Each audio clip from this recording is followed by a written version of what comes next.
नमस्कार, आपण पाहताय देश सत्ता न्यूज रिपोर्ट चॅनल। आज मुडळे गावामध्ये सर्वांच्या जे प्रश्न होता मनामध्ये की बाबा निवडणूक आहे आणि या ठिकाणी तंटमुक्त दिवशी निवडणूक होणार अशी सगळ्या ग्रामस्थांची त्या ठिकाणी आस लागली होती आणि या ठिकाणी सर्व ग्रामस्थ या ठिकाणी उपस्थित होते। या ठिकाणी कशा प्रकारे निवडणूक झाली, बिनविरोध निवड झाली, या ठिकाणी मतदान घेण्याचा काय मोह निर्माण झाला काय काय लोकांना, आणि या ठिकाणी सरपंचाकडून माहिती येणार आपण कशा प्रकारे या ठिकाणी निवडणूक झाली आणि काय या ठिकाणी निवडणुकीमध्ये कोणाला कौल दिला, कोणाला बिनविरोध निवडून आलेत। नमस्कार, काय सांगाल तुम्ही आज निवडणूक झाली त्याबद्दल? नमस्कार, मी मुडळे गावचा सरपंच जयपाल साळवे।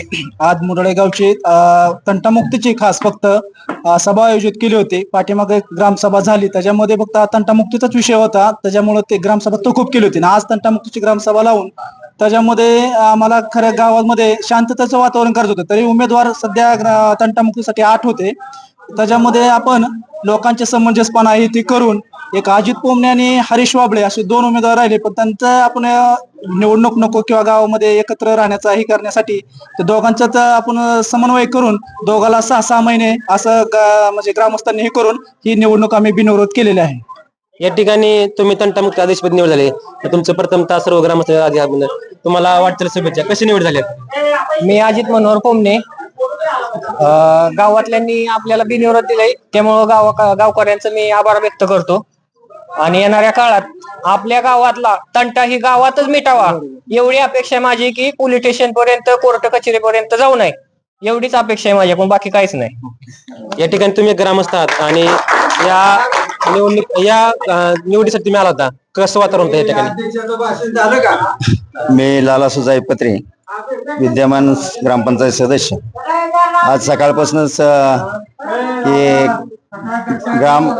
ग्राम विस्तार अधिकारी या ठिकाणी थांबण्यास इच्छुक नव्हते, पण आम्ही ग्रामस्थांनी सगळ्यांनी करून आमचा ग्राम कर्मचारी शिपाई त्या ठिकाणी सचिव म्हणून नेमणूक केली आणि त्या ठिकाणी ग्रामसभेमध्ये तंटामुक्त अध्यक्ष निवडीचा हा विषय आज घेतला आणि त्यामध्ये 8 उमेदवार एकूण आले होते।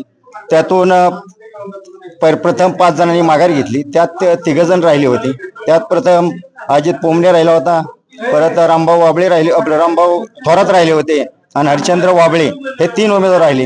पण हरिश्चंद्र वाबळे आणि अजित पोमणे या दोघांमध्ये 6-6 महिने घेण्याचे ठरले, मग रामभाऊ थोरातने माघारी घेतली, म्हणून आज अजित पोमणे हा एक बिनविरोध म्हणून आम्ही ग्रामस्थांनी आणि आमच्या ग्रामपंचायतच्या वतीनं त्याला बिनविरोध तंटामुक्त अध्यक्ष केलं आणि सगळ्या ग्रामस्थांच्या वतीने केलं। तर पुढील सगळ्या ग्रामस्थांच्या गावातील जे काही तंटा वगैरे असतील ते गावातच मिटवण्याची त्यांनी आता ग्वाही दिली आणि गावातच मिटवण्यासाठी आम्ही सर्वजण मिळून त्या ठिकाणी सहकार्य करू आणि इथून पुढं जे तंटामुक्ती आमच्या गावाला मागेही पाठीमागे आम्ही 5 वर्ष म्हणजे तंटामुक्तीला 5 लाखाचं त्या ठिकाणी बक्षीस मिळवून मी स्वतः तंटामुक्त अध्यक्ष असताना